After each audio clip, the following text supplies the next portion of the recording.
दोस्तों आज मैं आपके लिए लेकर आ गया हूं एसएससी जीडी 2024 के री एग्जाम का रिव्यू, जिसके अंदर हम बात करने वाले हैं एग्जाम के लेवल के ऊपर, साथ में ही कंपेयर करेंगे पीछे जो एग्जाम हुआ था और जो री एग्जाम हुआ है उसको। चलिए स्टार्ट करते हैं। तो दोस्तों सबसे पहले तो जो भी रिव्यूज हमें कैंडिडेट से मिल रहे हैं, जो भी इंफॉर्मेशन हमें कैंडिडेट्स प्रोवाइड करवा रहे हैं, उनके बेस पर सबसे पहले तो एक चीज यहां पर क्लियर हो जाती है कि जो एग्जाम का लेवल है वो एसएससी ने ऑलमोस्ट यहां पर सेम रखा है। हालांकि जो कुछ कैंडिडेट्स थे उनका कहना है कि जो मैथ्स है उसका लेवल यहां पर डाउन हुआ है, लेकिन उसके साथ ही कुछ कैंडिडेट्स का कहना है कि जो जीके जीएस है उसका लेवल भी यहां पर हाई हुआ है। तो ओवरऑल अगर देखा जाए तो जो लेवल है वो प्रीवियस जो एग्जाम हुआ था और जो री एग्जाम हुआ है उसका यहाँ पर सेम ही है।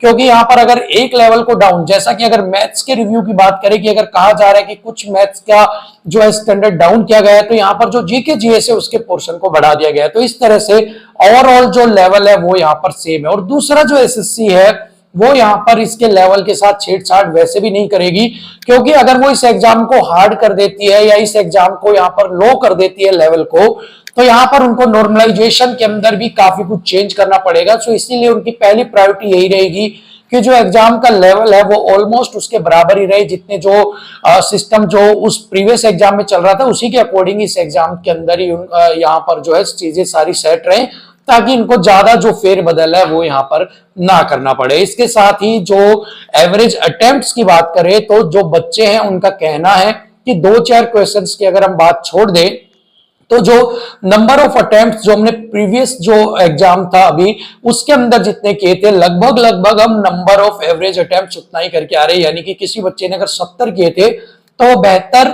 या फिर 73 क्वेश्चन करके आ रहा है, या फिर अगर उसने 70 किया तो 69 या 68 यहां पर करके आ रहा है। तो लगभग वो सेम सारी चीजें जो तब करके आया था उतनी ही सारी चीजें अभी यहां पर करके आ रहे हैं। तो यहां पर इन ओवरऑल इन सारी चीजों को अगर हम देखते हैं तो यहाँ पर कुछ बड़ा चेंज एग्जाम के अंदर आपको देखने को नहीं मिलेगा। जैसा आप पीछे आपने दिया था सेम वही लेवल आपको देखने को मिलेगा, बस कुछ क्वेश्चंस ऐसे हैं जो आपको आगे पीछे देखने को मिल सकते हैं। बस यही था कि एग्जाम का क्विक रिव्यू, जिसके अंदर आपको मैंने सारी डिटेल्स बता दी हैं। और साथ में अगर कट ऑफ वगैरह की बात करें तो उसके ऊपर भी कुछ ज्यादा इंपैक्ट यहाँ पर नहीं पड़ने वाला है, क्योंकि जो एग्जाम का लेवल है वो ऑलमोस्ट यहाँ पर सेम किया गया है। और इसके अलावा जो नॉर्मलाइजेशन होगा उसके अलावा अगर बच्चे अप डाउन रहते हैं तो वो सारे यहाँ पर बराबर कर दिए जाएंगे। तो फिलहाल के लिए वीडियो में इतना ही, मिलेंगे आपसे अगली वीडियो में, तब तक लिए इजाजत दीजिएगा।